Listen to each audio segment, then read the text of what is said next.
হ্যাঁ, আমরা তাহলে চাচ্ছি এর পরের চ্যাপ্টার। ঠিক আছে, পরবর্তী চ্যাপ্টার হচ্ছে শব্দ গঠন।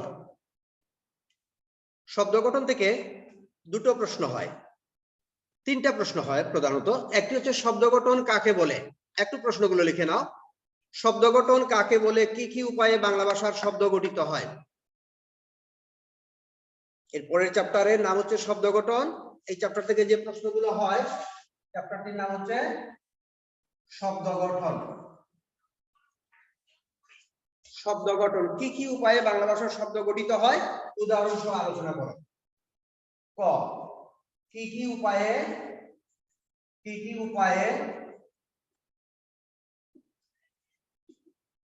বাংলা ভাষার শব্দ গঠিত হয়, উদাহরণ সহ আলোচনা করো। একটা প্রশ্ন। তাহলে এই প্রশ্নের আনসারে আসবে যে মৌলিক শব্দ থেকে সাধিত শব্দ, সন্ধি, সমাস, উপসর্গ, প্রত্যয় যুগে মৌলিক শব্দ থেকে সাধিত শব্দ গঠনকে বলা হয় শব্দ গঠন। কেমন? শব্দ গঠনের প্রধান উপায় চারটি: সন্ধি যুগে শব্দ গঠন, সমাস যুগে শব্দ গঠন, উপসর্গ যুগে শব্দ গঠন এবং প্রত্যয় যুগে শব্দ গঠন। এই বিষয়টি বলে আমরা বলবো এছাড়াও শব্দের দ্বিত্ব, অনুকার শব্দ যুগে শব্দ গঠিত হয়, সমাজ ব্যবস্থা পরিবর্তনের সাথে সাথে পারিভাষিক শব্দ যুগে, এবং শব্দের অর্থ পরিবর্তিত হয়েও অনেক সময় নতুন শব্দ গঠিত হয়। এটা হচ্ছে 5 নম্বরের প্রশ্ন। অথবা আরেকটা প্রশ্ন আসতে পারে, উপসর্গের অর্থবাচকতা নেই, অর্থদ্যোতকতা আছে, আলোচনা করো। উপসর্গ থেকে একটি প্রশ্ন। উপসর্গের অর্থবাচকতা নেই, অর্থদ্যোতকতা আছে, আলোচনা করো। এটা একটি প্রশ্ন। আরেকটি প্রশ্ন হতে পারে, এরপরের আরেকটি প্রশ্ন হতে পারে, প্রকৃতি প্রত্যয় নির্ণয় করো। কিছু শব্দ দেয়া থাকবে, 8টি শব্দ দেয়া থাকবে, যেগুলো 5টি শব্দের প্রকৃতি ও প্রত্যয় নির্ণয় করো। যেগুলো তোমরা এসএসসি পর্যায়ে পড়েছো সেরকমই প্রশ্ন। যেমন বোর্ড কোশ্চেন গুলো একটু ভালো করে দেখবে। এবং এখনকার সিলেবাসে যে বিষয়টি হয় যে তোমার পাঠ্য বই থেকে কিছু শব্দ তুলে দেবে। তোমার পাঠ্য ফার্স্ট পেপার বইয়ে যে চ্যাপ্টার গুলো তোমার সিলেবাসে আছে, ওই চ্যাপ্টারে যে ধরনের শব্দ আছে, প্রকৃতি প্রত্যয়, প্রত্যয় সাধিত শব্দ, সেই শব্দগুলো একটু খুঁজে খুঁজে করতে হবে কাজ। তারপর হচ্ছে আরেকটা প্রশ্ন হয় সমাস। যে কোনো 5টি শব্দের সমাস নির্ণয় করো। তাহলে সমাস কি, সমাস কত প্রকার ও কি কি, এটা জানতে হবে। প্রকৃতি প্রত্যয় কত প্রকার ও কি কি, এই বিষয়গুলো আমাদের জানতে হবে। এটা হচ্ছে এই ওই যে শব্দ গঠনের চ্যাপ্টারের বিষয়। তাহলে শব্দ গঠনে আমরা 4টা বিষয় পেলাম। একটা হচ্ছে শব্দ গঠন কাকে বলে, কি কি উপায়ে বাংলা ভাষার শব্দ গঠিত হয়, উদাহরণ সহ আলোচনা করো। তাহলে আমরা বলবো উত্তরে বলবো মৌলিক শব্দ থেকে, মৌলিক শব্দের সাথে সমাস, সন্ধি, প্রত্যয়, উপসর্গ ইত্যাদি যুক্ত হয়ে সাধিত শব্দ তৈরি হওয়াকে বলা হয় শব্দ গঠন। শব্দ গঠনে বাংলা ভাষার শব্দ গঠনের প্রধান উপায় 4টি। সেটা হচ্ছে সমাস, সন্ধি, প্রত্যয় এবং উপসর্গ। এছাড়াও দ্বিরুক্তি শব্দ যুগে, সমাজ ব্যবস্থা পরিবর্তনের সাথে সাথে শব্দের অর্থ পরিবর্তন যুগে এবং পারিভাষিক শব্দের মাধ্যমে ভাষায় প্রতিনিয়ত নতুন নতুন শব্দ গঠিত হয়। 2 নম্বর প্রশ্ন হচ্ছে উপসর্গের অর্থবাচকতা নেই, অর্থদ্যোতকতা আছে, আলোচনা করো। তাহলে আমরা বলবো যে শব্দমূল বা ধাতুর পূর্বে অর্থহীন যে বর্ণ বা বর্ণ সমষ্টি যুক্ত হয়ে নতুন অর্থ, নতুন শব্দ গঠন করে তাকে বলা হয় উপসর্গ। উপসর্গ যুগে বাংলা ভাষায় নতুন শব্দ গঠিত হয়, তো উপসর্গের নিজস্ব অর্থ নেই। যেমন হার একটি শব্দ, এর আগে আ লাগলে আহার, খাওয়া, বিহার ভ্রমণ করা, প্রহার প্রহার করা বা পিটানো। যেমন এরকম উপহার, উপহার দেয়, সংহার, মানে এরকম বিভিন্ন অর্থ তৈরি করে, কিন্তু এই শুধু সম, বি, আ, প্র এগুলোর নিজস্ব কোনো অর্থ নেই। তাহলে যেহেতু উপসর্গের নিজস্ব অর্থ নেই, সুতরাং তাদের অর্থবাচকতা নেই। আর যেহেতু অন্য শব্দের আগে যুক্ত এই শব্দের অর্থকে বদলে দিতে পারে, তাহলে অর্থদ্যোতকতা তৈরি করতে পারে, অর্থকে দুলিয়ে দিতে পারে। এই জন্য আমরা বলতে পারি উপসর্গের অর্থবাচকতা নেই, কিন্তু অর্থদ্যোতকতা আছে। তবে বাংলা ভাষায় কিছু কিছু উপসর্গ আছে অনেকটা স্বাধীনভাবেও ব্যবহৃত হতে পারে। যেমন প্রতি, জন প্রতি কত টাকা চাঁদা, প্রতিটা আলাদাভাবে ব্যবহৃত হতে পারে। এরকম আরো 2টি উপসর্গ আছে যেগুলো আলাদাভাবে ব্যবহৃত হতে পারে, 1-2টা উদাহরণ আমরা ওখানে দেব। এই হচ্ছে কথা। আচ্ছা, তারপর আছে কি 3 নম্বর প্রশ্ন হচ্ছে প্রকৃতি প্রত্যয়। কিছু শব্দ দেয়া থাকবে, প্রকৃতি ও প্রত্যয় নির্ণয় করো। এগুলোই গত কয়েক বছর থেকে ওটাই বেশি আসছে। প্রকৃতি প্রত্যয় নির্ণয় করো, তাহলে কৃত প্রত্যয় এবং তৈরিত প্রত্যয় তোমাদের 9 10 এর বই যে প্রকৃতি প্রত্যয় চ্যাপ্টার আছে, 9 10 এর যে বোর্ডের বই, ওইখান থেকে একটু ভালো করে দেখো, পাশাপাশি ইন্টারমিডিয়েটের বোর্ড কোশ্চেন দেখো, ওখানে কোন কোন জায়গায় সমস্যা আছে আমরা নেক্সট ক্লাসে ওগুলো নিয়ে আলোচনা করব। প্রকৃতি প্রত্যয়, তারপর আছে সমাস। সমাস নির্ণয় একই রকম, সমাসবদ্ধ শব্দ দুই বা ততোধিক পদে এক পদে মিলিত হওয়ার নাম সমাস। সমাসের নিয়মের ক্ষেত্রে তোমাদের পুরাতন বইয়ে যে সমাসের প্রকারভেদ আছে 6 প্রকার, ওই 6 প্রকার না লিখে এখন কিন্তু 4 প্রকার লিখলেই তোমাদের চলবে। সুতরাং ওই প্রধান 4 প্রকার যে সমাসগুলো এখন দেখবা যে এবার যারা 9 এবং 10 তাদের বই কিন্তু নতুন করে করেছে, ওই 6 প্রকার সমাস নেই, 4 প্রকার আছে। তোমরা যে বইটা পড়েছিলে ওখানে 6 প্রকার আছে, এখন কিন্তু আধুনিক বইয়ে 4 প্রকার। তোমরা ওই 4 প্রকার করেও শিখতে পারো, অনেকটা সহজ হয়ে যাবে তোমাদের জন্য। আর যদি কেউ মনে করো যে না আমরা আগেরটাই শিখবো, সেটাও দেখতে পারো। তবে আমার মতে নতুন করে মানে অনেকটা সহজ সমাজটা অনেক সহজ হয়ে এসেছে নতুন নিয়মে, নতুন নিয়মটা দেখতে পারো। অথবা ওই যে বাংলা একাডেমি গত ক্লাসে আমি যে ব্যাকরণ বইটা দেখিয়েছিলাম সে বইটাও সংগ্রহ করতে পারো, বাংলা একাডেমির প্রমিত বাংলা ভাষার ব্যবহারিক ব্যাকরণ, ওখান থেকে তোমরা সমাজটা দেখতে পারো। আর প্রকৃতি প্রত্যয় প্রচলিত ব্যাকরণ বইয়ে আছে, 9 10 যে একটা আছে ওটাতেও হবে, এবং তোমাদের ইন্টারমিডিয়েট লেভেল বইয়ে প্রকৃতি প্রত্যয়ে যে শব্দগুলো আছে ওগুলো তোমরা দেখতে পারো। তাই শব্দ গঠনে আমরা 4 নম্বরের প্রশ্নের 4টা প্রশ্ন পেলাম আমরা। একটা হলো শব্দ গঠন কি কি উপায়ে বাংলা ভাষার শব্দ গঠিত হয়, এটা একটা প্রশ্ন, প্রশ্নগুলো একটু লিখে রাখো। একটা হচ্ছে উপসর্গের অর্থবাচকতা নেই, অর্থদ্যোতকতা আছে, আলোচনা করো। এই দুইটা প্রশ্ন বর্ণনামূলক প্রশ্ন, এই দুইটা প্রশ্ন লিখে একটু না দেখে লিখে শিখে রাখো। আর সমাস নির্ণয়, প্রকৃতি প্রত্যয় নির্ণয়, এগুলো বোর্ড কোয়েশ্চেন গুলো একটু ভালো করে দেখো এবং নিয়মগুলো 9 10 এর বই থেকে একটু দেখো, কেমন? এগুলো বই থেকে দেখলেই দেখে আমাদের ইয়ে করলেই চলবে, কেমন? তবে ওগুলো বাসায় প্র্যাকটিস করতে হবে, এগুলো বাসায় প্র্যাকটিস করতে হবে। আর ওই যে দিবার কথার আরেকটি কথা বলে রাখছি, সেটা হচ্ছে যে বোর্ড পরীক্ষায় আসুক আর না আসুক, ইউনিভার্সিটি অ্যাডমিশন টেস্ট কিন্তু তোমাদের দিতে হবে। অ্যাডমিশন টেস্টে অনেক কলেজে ওই বিশ্ববিদ্যালয়ে কিন্তু বাংলা আছে, শাহজালাল বিশ্ববিদ্যালয়ে ভর্তি পরীক্ষায় কিন্তু বাংলা আছে, সায়েন্স থেকে সায়েন্সে ভর্তি হইলে ওখানে বাংলা পরীক্ষা দিতে হয়। তো এক এক বিশ্ববিদ্যালয়ে ভর্তি পরীক্ষার নিয়ম কারণ এক এক রকম, এবং ওখানে 9 10 এর সবগুলোই আছে। এবং ঢাকা বিশ্ববিদ্যালয় অলরেডি ঘোষণা দিয়েছে যে সংক্ষিপ্ত সিলেবাস না বড় সিলেবাস, এগুলো নিয়ে যতক্ষণ বিতর্ক উঠছিল ঢাকা বিশ্ববিদ্যালয় বলছে যে ইন্টারমিডিয়েটের এর জন্য ভর্তি পরীক্ষার জন্য কোনো পৃথক সিলেবাস নেই, পুরোটাই থাকবে, নির্দিষ্ট সিলেবাস থাকবে না। তাহলে তোমার সিলেবাসে যা আছে সবগুলোই তোমাকে একটু করে পড়ে নিতে হবে। আর সংক্ষিপ্ত সিলেবাস বলেছে তোমাদের, কিন্তু আসলে সেকেন্ড পেপারে তেমন একটি কমায়নি। এর পরের অংশগুলোতেও তোমরা দেখবা যে ভাষণ প্রতিবেদন আর 4টা আইটেম ছিল, 4টা আইটেম থেকে 2টা আইটেম করে দিয়েছে, এতটুকু শুধু, কেমন? ভাষণ প্রতিবেদন 2টা ছিল, আর ভাষণ বাদ দিয়ে শুধু প্রতিবেদন রেখে দিয়েছে। তারপর ওখানে গল্প নাটক 2টাই রেখে দিয়েছে, কেমন? অভিজ্ঞতা বর্ণনা আর দিনলিপি বর্ণনার মধ্যে একটা রেখেছে, একটা বাদ দিয়েছে। ওগুলোর খেয়াল রেখে বোর্ড কোয়েশ্চেন গুলো, যেগুলো বোর্ড বইয়ের তোমাদের ব্যাকরণ বইয়ের শেষের দিকে বোর্ড কোয়েশ্চেন গুলো একটু দেখবে, বোর্ড কোয়েশ্চেন দেখে ওখান থেকে কোনো চ্যাপ্টারে কোনো সমস্যা আছে কিনা, কোনো বিষয়ে কিছু বুঝছে না কিনা, এরকম আছে কিনা একটু দেখবে, দেখে জানাবে, দেখে ওই বিষয়গুলো নিয়ে কথা বলবে আমার সাথে। আচ্ছা, ক্লাসে আমরা এখন 20 জনের মতো পাচ্ছি। হ্যাঁ, এখন এই অংশের মধ্যে কারো কোনো জায়গায় সমস্যা আছে কিনা, কোন অংশ নিয়ে আমরা ক্লাস নিতে পারি, তোমাদের ওপিনিয়ন কি একটু জানো। যে কোনো একজন আনমিউট করে কথা বলো।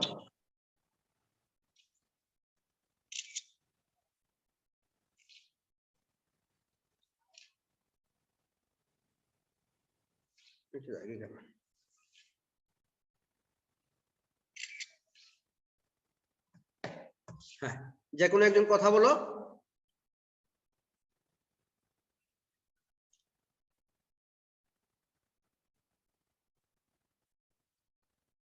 হ্যাঁ, বইটই আছে সাথে,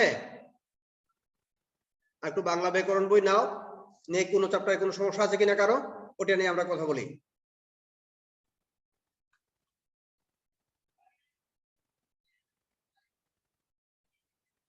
কি সমস্যা নেই কারো? প্রকৃতি প্রত্যয় সমস্যা আছে। হ্যাঁ, বলো, দুই একটা শব্দ বলো, কি সমস্যা?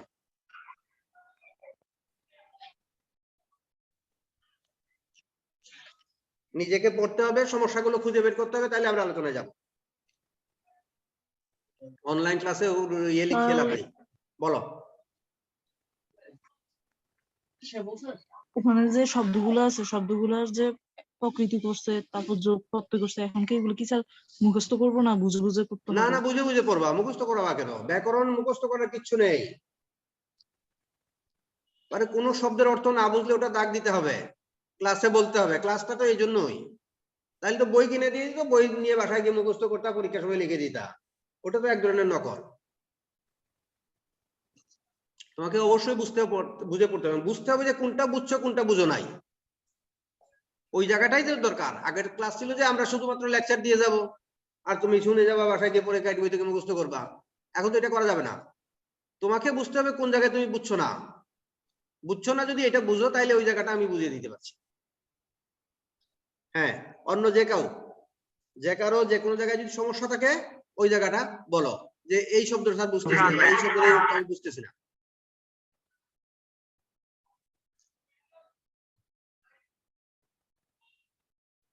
বলো দিদার।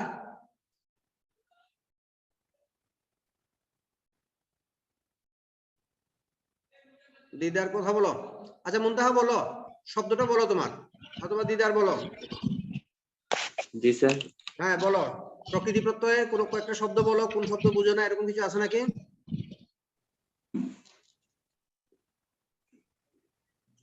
কোন শব্দ বুঝো না বা কোন শব্দের বিশ্লেষণ বুঝতেছো না, একটু বই নাও, প্রকৃতি প্রত্যয়ের বইটা নাও, নিয়ে দেখো কোন শব্দ বা কোন শব্দের অর্থ বুঝতেছো না, এরকম কিছু আছে নাকি? স্যার বাসান, হ্যাঁ বলো। স্যার বাসান, তারপর কামরানি, খোদাই, এগুলো বুঝতেছি না। হ্যাঁ, শব্দগুলো আবার বলো। ভাষান। হ্যাঁ স্যার। হ্যাঁ ভাষান। এটা এটা না? হ্যাঁ, তারপর হলো খোদাই। জি হ্যাঁ, স্যার। আর কি? হ্যাঁ আরেকটা শব্দ কি বলছো? স্যার কামরানি। কামরানি। স্যার কামরানি। হ্যাঁ। ক আকার ম, তারপর কি? স্যার ড। ড। কামরানি। এটা? হ্যাঁ স্যার। হ্যাঁ হ্যাঁ স্যার। এখন দেখো ভাষা। তাহলে ভাষাটারে ভাঙলে কি হয়? আগের অংশ হলো প্রকৃতি, পরের অংশ হলো প্রত্যয়। তাহলে ভাষ, ভাষ, তুই ভাষ, বেসে থাক। কাজ এটা, যেহেতু কাজ এই জন্য এটা ধাতু, ধাতুর ইংরেজিতে রুট, এই জন্য আমরা রুট চিহ্ন দিই। ভাষ যোগ আর,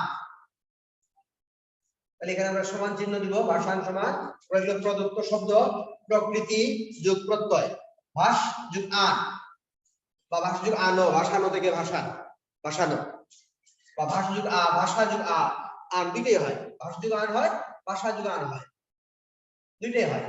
ভাষ যোগ আন হয় ভাষান, আবার ভাষা যোগ আন হয় ভাষিয়ে দেওয়া। হ্যাঁ, তাহলে ভাষ যোগ আন, তাহলে যেহেতু রূপ এটা কৃত প্রত্যয়, তাহলে এখানে আমরা কোলন চিহ্ন দিব, দিয়ে লিখবো কৃত প্রত্যয়।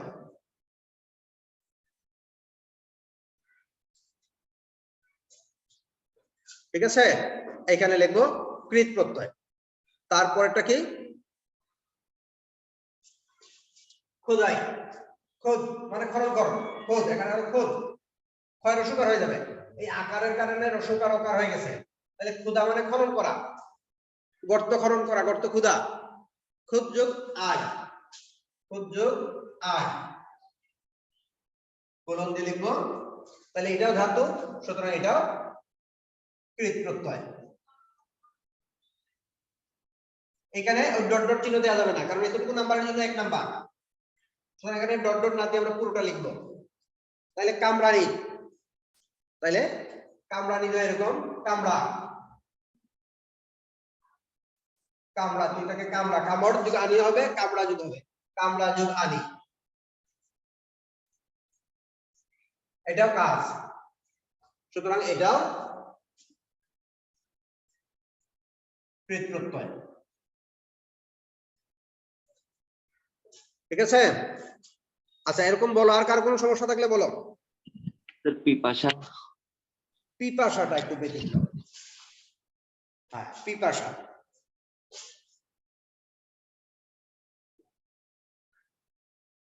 পিপাসা, পিপাসাটা ব্যতিক্রম। পিপাসা সমান হচ্ছে পি,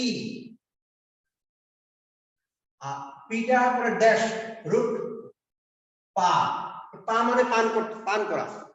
পা মানে এখানে পান করতে চাওয়া, পান করার যে ইচ্ছা যোগ সা, প্রচন্ড রূপে পান করা ইচ্ছা যোগ সা, তারপর হবে কৃত প্রত্যয়। কৃত প্রত্যয়, তাহলে এটা কি কঠিন? হ্যাঁ, এই যে পিটা একটা উপসর্গ আর এই পাটা ধাতু, তাহলে এর মধ্যে আসছে প্রকৃতি প্রত্যয়, কিন্তু প্রকৃতির আগে আবার একটা উপসর্গ লেগে গেছে, এই জন্য এগুলো ব্যতিক্রম। এরকম আছে সম্রাট, সম রাজ যোগ শূন্য, কিপ লিখলে হয়, শূন্য লিখলে হয় সম্রাটে, সম রাজ শূন্য বা সম রাজ কিপ।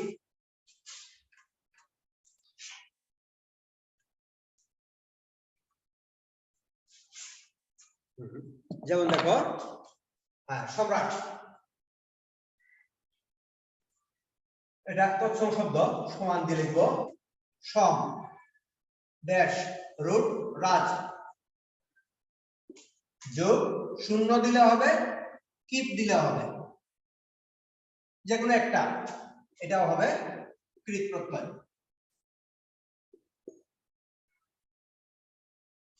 এটাও কৃত প্রত্যয়। সম ড্যাশ রাজ, রাজ মানে রাজত্ব করা, রাজত্ব করাটা কাজ, এই জন্য কৃত প্রত্যয়। আর যদি এটা শব্দ হতো, এখানে যদি শব্দ বসতো, তাহলে এটা হলো তদ্ধিত প্রত্যয়। যেমন সংবাদ যোগ ইক, সাংবাদিক না হয়ে যায় সাংবাদিক। সাহিত্য যোগ ইক, সাহিত্যিক, এটা হয়ে যাবে তদ্ধিত প্রত্যয়। বাদশাহ যোগ ই, বাদশাহী, বাদশাহী আচরণ, এগুলো হয়ে যাবে তদ্ধিত প্রত্যয়।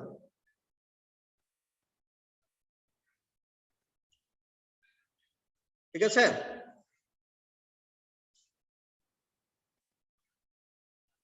তো এই বিষয়টি খেয়াল রেখে বিষয়গুলো পড়তে হবে। আর কারো সমস্যা থাকলে বলো। এই সমস্যার কথা বলাতে ছাত্র কমে যাচ্ছে আস্তে আস্তে, 17 জনে চলে আসলো, 20 জন থেকে 17 জনে চলে আসছে। হ্যাঁ বলো, আর কারো? দ্রাঘিমা। দ্রাঘিমা, হ্যাঁ দ্রাঘিমা। দ্রাঘিমাটাও একটু ব্যতিক্রম। দেখো, এই যে দীর্ঘ, দীর্ঘ যোগ ইমন, এটা তৎসম শব্দ ইমন। দীর্ঘ ইমন থেকে ইমা হয়ে যায়, নীল যুগ ইমন নীলিমা, প্রিয় যুগ ইমন প্রেম, এখন দীর্ঘ যুগ ইমন। তাহলে দীর্ঘটা নাম শব্দ কাজ না, দীর্ঘ বরাবর যে লেখাটা না হয়, পৃথিবীর দৈর্ঘ্য বরাবর যে লম্বা লম্বা রেখা, উপর নিচে যে রেখাগুলো টানা হচ্ছে, এগুলোকে বলা হচ্ছে দ্রাঘিমা রেখা। তাহলে এটা হয়ে যাবে তদ্ধিত প্রত্যয়। তদ্ধিত বানানটা ভুল করলেই আবার নাম্বার কাটা যাবে। দেখো, ত রসইকার দ ধ, তদ্ধিত প্রত্যয়। কৃত বানানে খণ্ডত, তদ্ধিত বানানে ত, খণ্ডত লিখলে হবে না, তদ্ধিত বানানে লিখতে হবে ত, তদ্ধিত প্রত্যয়। হ্যাঁ, আর কোন শব্দ দিদার?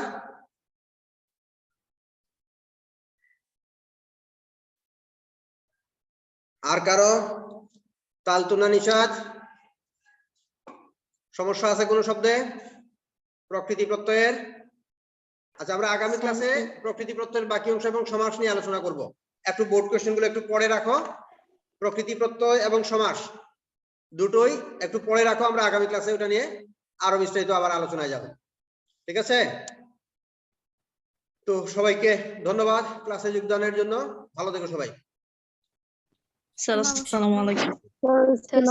হ্যাঁ, বাসায় একটু পড়াশোনা করো, পড়াশোনার পাশাপাশি একটু লেখালেখিও করিও, তো লেখার অভ্যাসটা রাখিও। নমস্কার।